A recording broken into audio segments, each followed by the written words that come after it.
All right, guys, we're here. We're here. We did it. So this is the bonus video for the lore books. I didn't get to it until I recorded like the final video that I thought was the final video, but apparently this is gonna have to go hand in hand because I completely forgot about it. I kept saying we get to it and we never did. But we are here now, so we did get to it just now, right? So that's good. So basically what this episode is going to be is just me reading through all the books. I might keep my comments short in this video because we have a lot to go through. But I just wanted to read all of them and just see what's in them. So if you guys want to watch and check out the lore of Bug Fables with me, cool, that'd be great. So that's what we're here to do. Let's see what we got. Now I have read a couple of these, but for the most part, I don't think I've seen any of these at all, really. So let's just get into it, and then I'm just gonna read them, and like I said, we'll just go from there. So our lifespan. Before the day of the awakening, they say we used to live very little, only a few days or moons. And most of that time, we were helpless larvae. Marriage marked the end of life. It's inconceivable nowadays. For one, we don't even remember being larvae. Truly, becoming an adult is like being born. And then, we get to enjoy this beautiful land for many years. It's hard not to pity our ancestors who had to give up life soon after becoming aware of it. Wow, that was interesting, wow. That's kind of hard to think about. Lifespans are completely different, you know, like, and just think about it, wow. Completely different, huh? And in such a short time, too, between now and then, if they're saying it's like so short between the two generations of that occurring, that's really interesting. Huh, well, let's go to the next one. What do we got? Crowning of Eliza II. After tears were shed over Eliza's too sudden retirement, it was time to crown the new queen. Eliza II's speech radiated power over kindness, leaving many uneasy. Although everyone cheered, doubt and fear festered among the populace. They could only wait and pray their new queen would be just. Wow, that kind of explains that about how with Eliza II being more about power in that. I had a feeling about that, but I never confirmed it anywhere, at least till here. It's confirmed pretty soon too, because that's the second book you can get. So, and I think I don't think the lore books matter in which order you get them. They don't like appear. The stories don't appear differently. They just appear when you give a book, you get the next book in the series. So, I think that's how that works. So, Ladybug Exile. See, you guys were talking about this one. I think this is the one I read, but I don't know. It had been just one moon after Queen Eliza II took the throne. Farmer ants kept reporting the disappearance of many aphid eggs. Oh, that's not good. After a thorough investigation, a band of 17 ladybugs were found to be the culprits. Ooh. Yes, 17. Her Majesty acted quick and restricted entry of most ladybugs from the ant kingdom. As of the time this book was written, many special permits are required for them to visit. The move was seen as a very controversial and has been the Queen's most criticized decision. It remains to be seen how our generation will handle the shifts caused by this event. And that's why we've been seeing the ladybugs move in everywhere now after we got everything fixed and the Everlasting Sapling back and everything, because now we see ladybugs all over. That's interesting, huh? So basically, since we've been talking to them, I think we said in the series we talked to a couple of the ladybugs and they said, "Oh, we're let back in. It's so nice to be back." That's why they were exiled in the first place, and that's why we saw so many bandits of ladybugs. That's probably why. Wow, that's the thing, huh? All right, so let's get to the lesser bugs. What do they have to say about that? What does that even mean, by the way, too? After the Day of Awakening, many bugs changed form. We evolved to be able to live as we do now. But not all bugs evolved. Some remained untouched by the awakening. We call them lesser bugs. Spiders, midges, weevils, and some others did not gain sentience. They remain unchanged. The causes for that are still being researched, but unless another Day of Awakening happens, it will be difficult to study the changes. However, it's been concluded lesser bugs have become more ferocious and will attack bugs that come near them. Yikes. Yeah, well, I guess that's why I've been attacked all the time in that. But the lesser bugs, that's interesting. Is that like the difference between like regular bugs and then like spiders being classified as arachnids or something? Is that like with the weevils and that as well? I don't know. Maybe. Maybe it's got something to do with that. I don't want to get too into that though, because like arachnids and just not my thing. Anyways, we'll leave that to the researchers in the game. We'll leave that to the bugs researching that. The Everlasting Sapling. It is said that the sapling was a creation of the roaches. The legends of the saplings have brought the first settlers to Bulgaria, bringing upon the creation of the ant kingdom. According to legends, it is said that eating even one of its leaves will grant immortality to the bug that eats it. Our only clue to its whereabouts are artifacts mentioned in ancient texts. They say one resides in Snakemouth Den, but its dangers have proven too much to conquer. Was it truly made by the roaches? Could it have caused the roaches to vanish? I hope this chapter of history will be cleared up in my lifetime. I guess in a way it kind of did. Not exactly how we wanted to clear it up, or find out story-wise for poor Leif, but it was a thing. So that's really interesting to read about too. Oh, and back on the awakening thing, that's a thing too. I'm wondering what that's all about. That's actually really interesting.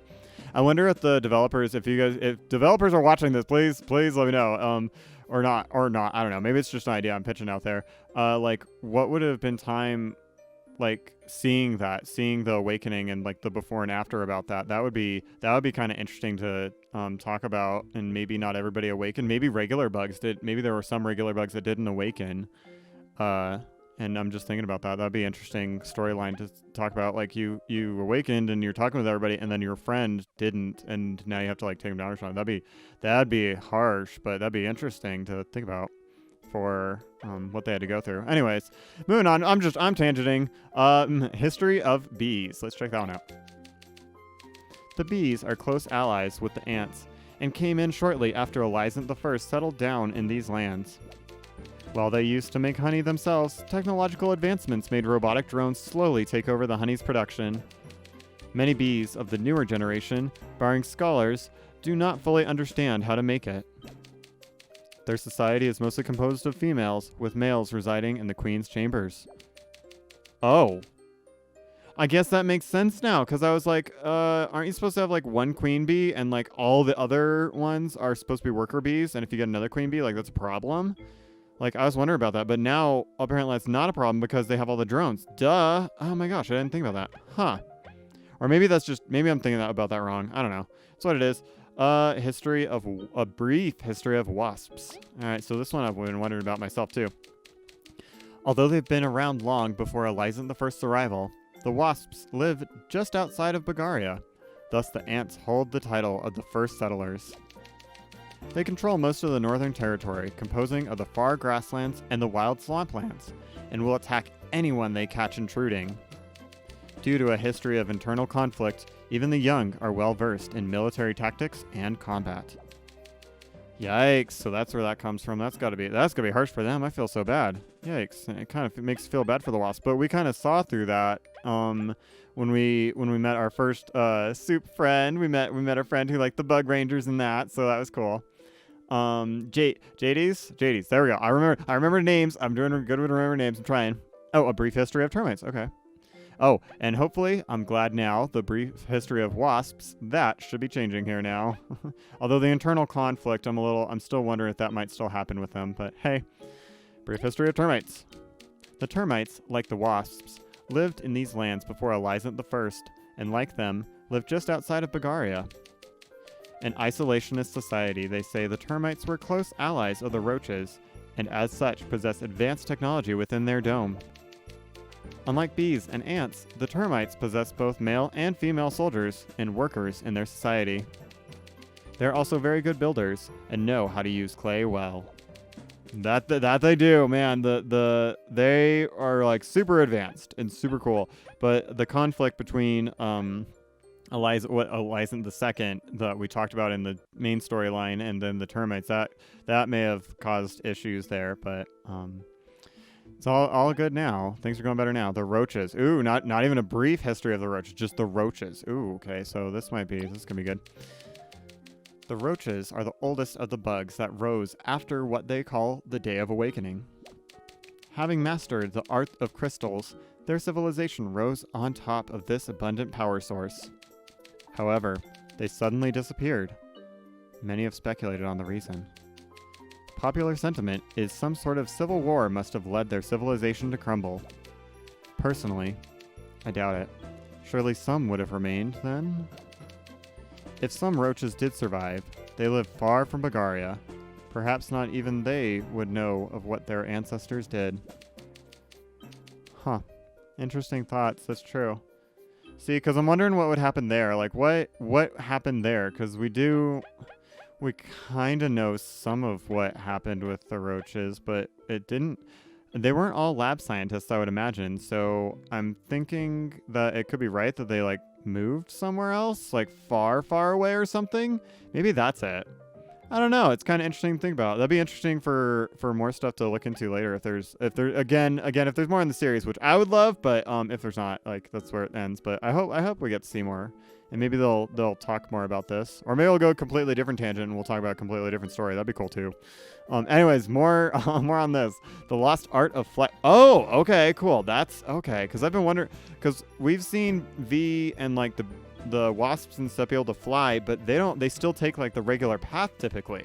They still have to go through the same way. They don't like just go, oh, I can fly, so I make it there faster than you. So I'm interested to see what this says. History tells of insects soaring the sky, covering great distances. All right. Nowadays, only the bees, wasps, and a few lesser species seem to retain that privilege. Okay. Even so, most bugs continue to possess wings. Day-to-day life doesn't quite need flight, so perhaps we as a collective have evolved past it? Could it be that one day bees will not flap their wings any longer? Huh. Interesting. So yeah, I guess because day-to-day life you're kind of doing that, and if you have wings, you're probably like, I don't know.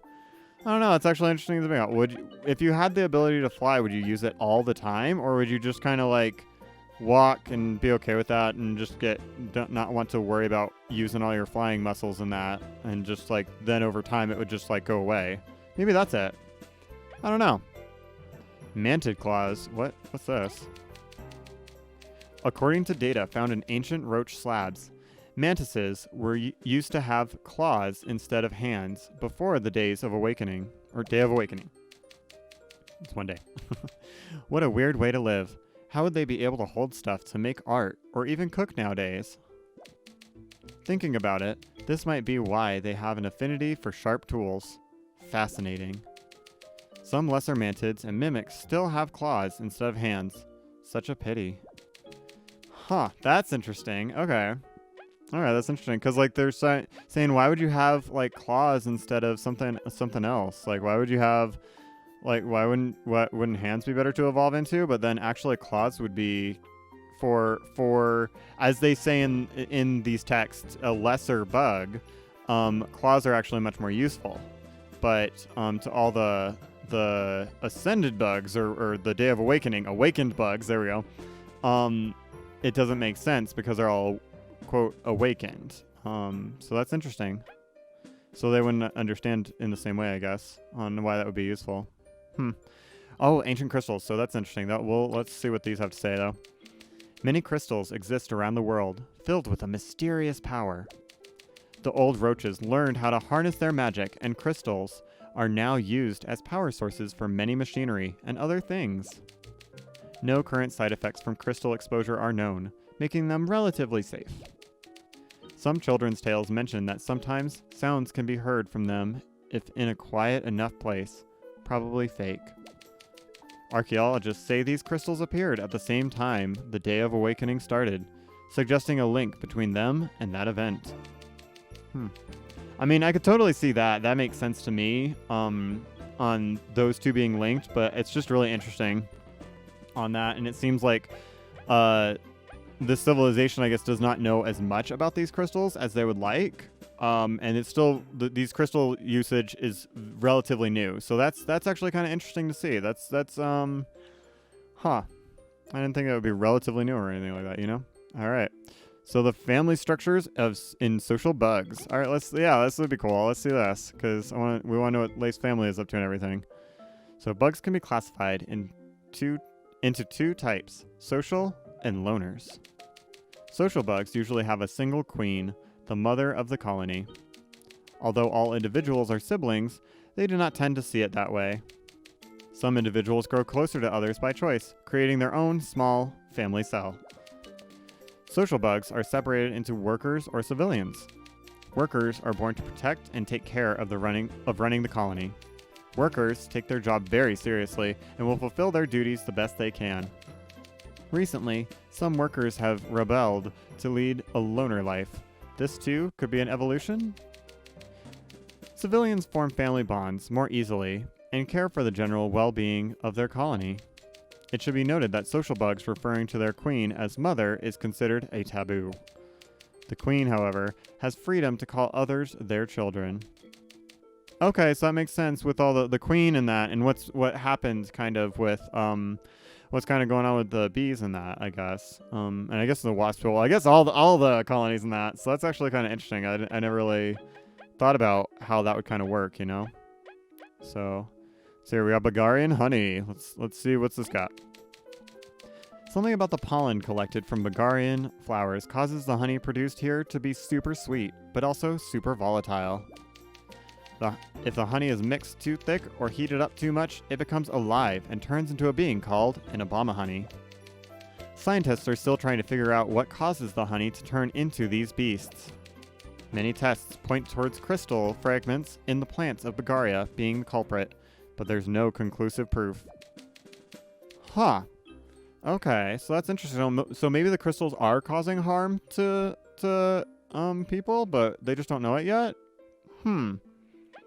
That's really interesting because that still leaves a lot open because we still don't know a ton. Like even the ancient crystals text here didn't tell us too much about the crystals. So, you know, that's interesting. Berries as currency. Oh, that's a cool one. I really want to see what this one is. This sounds cool. It is unknown how long bugs have been using these specific type of berries as currency, but it's a very effective method. Hard, long-lasting, and very bitter, these berries are almost never eaten for their horrible taste. Their small size is perfect for carrying them around too. They have been recorded cases of bugs actually enjoying eating these berries, but almost no one can stomach their taste. Alright, so that makes sense there. Now, I think it was mentioned somewhere in the main game about that, where like V wanted to eat something on that, and it's like, we could have berries, and it's like, no, because they don't taste good. So I think we kind of knew a little bit about that, but I'm really glad we got the clarification on that. That's cool.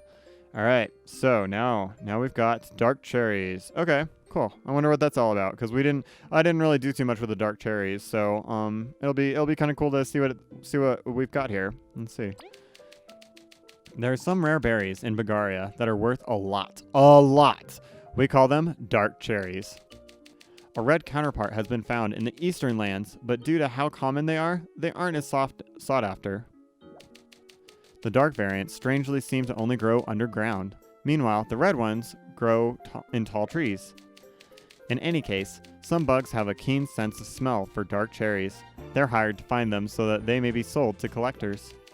Huh, that's interesting. Although it's really interesting to also think we didn't really see regular cherries. I mean, it did say that they were common, but it's not as common as currency. So I'm just like, why didn't we see any of those like as items? That's interesting to think about.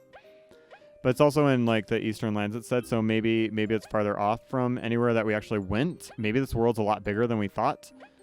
So maybe that's a thing. Era of Deceit. Ooh, this might be a thing. Era of Deceit. Let's see what this has to say. After the Day of Awakening, not all bugs stood equal in society. Many ants, bees, wasps, and others failed to evolve with the rest. This is what we were talking about. Oh my. Many long disputes and frustration occurred because of this. Thankfully, with the passing of time, all bugs experienced the awakening. See, that's what I'm worried about. Because you could totally have a follow-up game that like talks about that. And maybe it was set in that time as kind of like a prequel to all this stuff happening here. But then what I would worry about is you'd have to fight like a friend or something before everybody gets awakened because they're trying to like attack you, you know? Like that's a scary thought. Oh man. and very hard, but this game hasn't been light on some hard topics. It's been lighter than others, but man, was it not? This game has not been afraid to like tackle some tough topics. Because Era of Deceit, that would make sense for why they called it that. It's very dark era by the sounds of it. Yikes. Well, here we go. Youngling Care. Let's go on. Maybe this is something brighter. Youngling Care. Since the Day of Awakening, we mature faster, but our infant stage is still critical.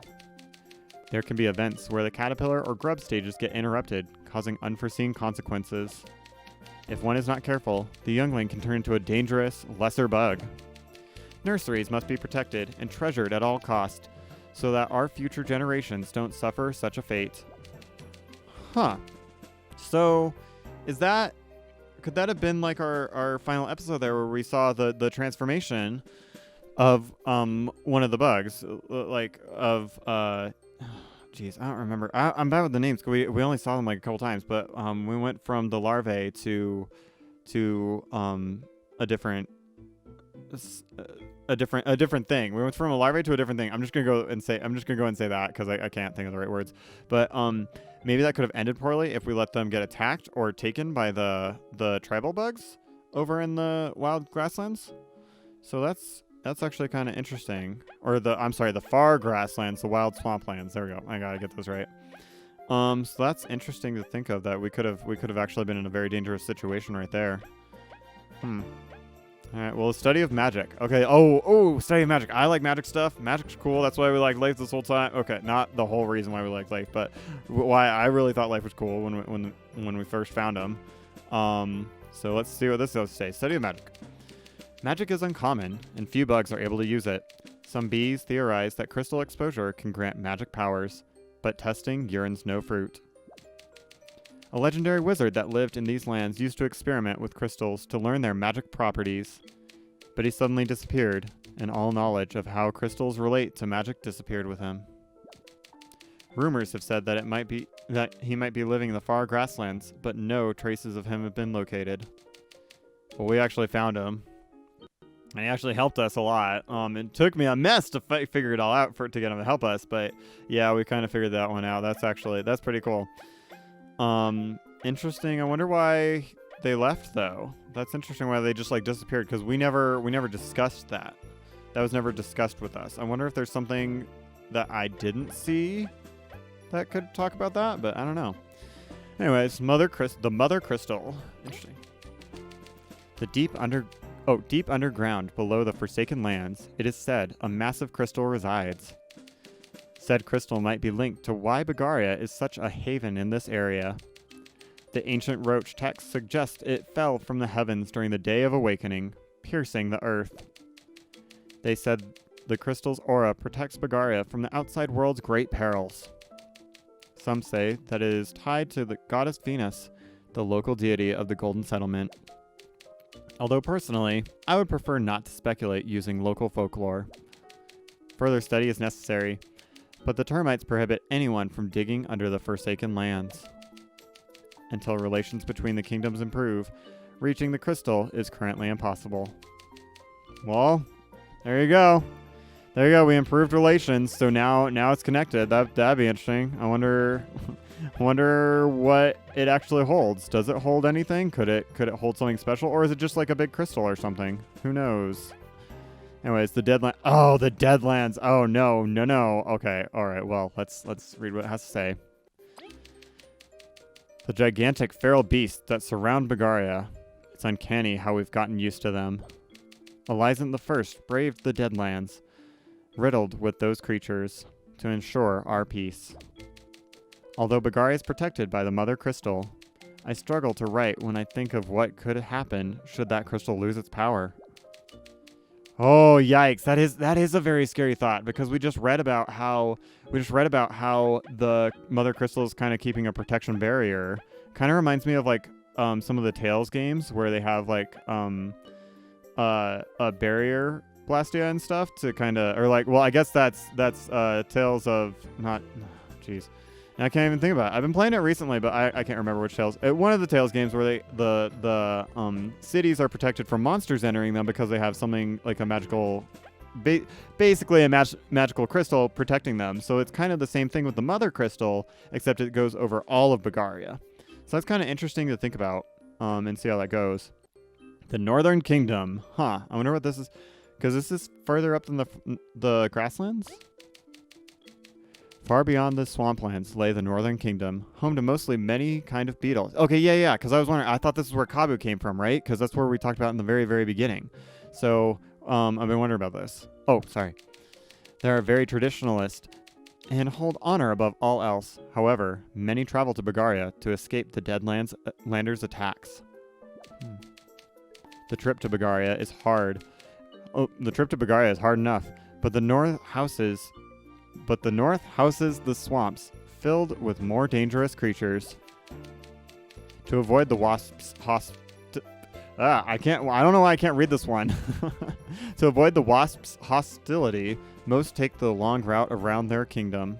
It's the most insane of trips. Oh, wow. Truly, the lives of the Northerners isn't an easy one. Well, that's I guess where Kabu comes in, because Kabu came, I guess, kind of to become an explorer, right? But also came to kind of probably settle down, I would imagine. I would think, right? Interesting to kind of think about. But now I kind of want to see what that looks like. I really want to see what the northern area looks like and how bad they've got it, you know. But I also want to meet all those new people too. Eastern lands. Oh, okay, yeah. So maybe so we got the Northern Kingdom in the Eastern land. So maybe there is an Eastern land then. So let's read about that. To the far east of Bagaria lay the Deadlands, where we fear so much. Monsters everywhere, and a feeling of utter dread. Who knows how, but I braved through the odds. Eventually, I reached the Eastern Kingdom. It is so different compared to Bagaria. It has many exotic fruits and materials that cannot be found in our kingdom. Many of its denizens live in a very closed community that shuns outsiders. The only exception to this seems to be a rare species of bug that resembles fruits. Although friendly, other eastern bugs appear to stay clear of them. Is their smell too sweet? If I don't make it back to Bagaria, I'm glad I got to meet them. Huh. Did we meet anybody? Oh, wait, we did. We met, like, the Tajin guy and then the gal, like, in the bandits prison. We met a couple of them. So we did meet a couple of them. So, that's interesting. At least I think that's who those were. Because that tells us where they came from. That's interesting. Huh. So I kind of want to see the Eastern lands now too. I want to see all these far out lands now and see what they're kind of like. That's actually really interesting. I mean, of course, terrifying, I'd imagine, since Bagaria is it sounds like the Mother Crystal is protecting Bagaria and not these other lands. But it's actually quite interesting to see and read about these other civilizations that exist. All right, let's talk about the giants. Every day, more ancient artifacts pop up. Given their size and unknown purpose, scholars believe giants roamed these lands. They could have existed all over the known world in giant kingdoms to protect them from the Deadlands. When the Day of Awakening happened, the giants must have vanished. Only their artifacts remain. There's no way to know, is there? Maybe they caused the awakening themselves? Perhaps they fell to the Deadlands or created them themselves. Maybe someday they will return to reclaim their old home? Maybe they have left for another world. I'm a bug of facts, but even I am reduced to daydreaming about their fate. At least we have their monuments, showing us glimpses of days past. Yeah, that's actually kind of cool. That's a good way to say that. But again, we still don't know how that came to be or if it's even connected. But I would have to guess it is. I'd have to guess a lot of that's connected. We just don't know how. Oh, is that the last one? I guess that's the last one. So, the Day of Reckoning. What? Uh-oh, this sounds like an interesting one too. Let's see what this is all about. The following cannot be confirmed, having been retrieved from a book in a Roach's village ruins. According to this book written by Roderick the Roach Scholar, what we call the Day of Awakening, the Roaches called the Day of Reckoning. It was an event where they woke up to the world. They share our belief that before the day, we were not different from the lesser bugs amongst us. A cataclysm happened suddenly, which banished the once fabled giants to another world. Only bugs and some other creatures were left in this world.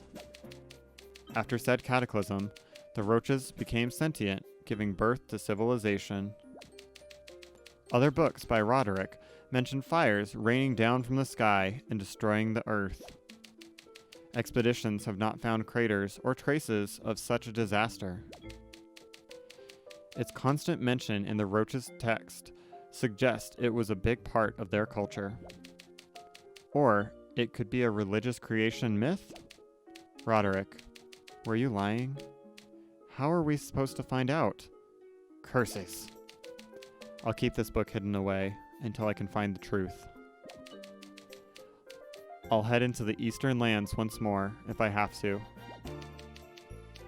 And that's it. So something tells me they went to the Eastern Lands and then, sadly, might not have been heard from again. Or maybe they're still alive and it's still being researched. Maybe that could be happening. I would hope that would be happening. I hope they're still okay, because I'd really want to meet the writer of all these books. That'd be so cool if we could do that.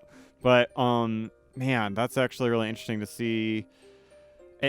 What I really would love to see this series do next, like, even if it's not with our team Snakemouth, and if it's with a different team, I wouldn't mind. But I'd like to stick with the same team if possible. That'd be cool.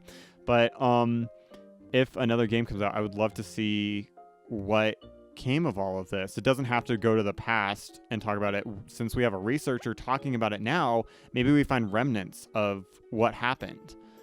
So that would actually be really cool to see, to actually find out what happened with everything and how this all came to be, or at least get more glimpses or something. Like, I'd like, even like, if it came out in lore books like this where we'd have to read, that'd be cool, because I'd really want to know how all this came to be and everything in this world, because it just, wow, that was so cool to go through all that and see, wow, just see all this world development. You know, it's so cool. It's so cool to see that it's all there, and it all has been lining up really well so far throughout the game and everything. So really hoping to do more Bug Fables, and see, hopefully in the future of Bug Fables too, I hope. But I've heard that maybe it just hasn't come to fruition fully yet, so nothing confirmed yet, of course, but hopefully it'll get another run or something similar. Either way, Bug Fables has been a great game. This has been so cool. And that's the lore books, and that's the lore of the Bug Fables. So thanks for joining me on this little thing and seeing what all the world has to offer in this interesting game. So that I'll see you all for the next thing, whatever comes next. See you all then.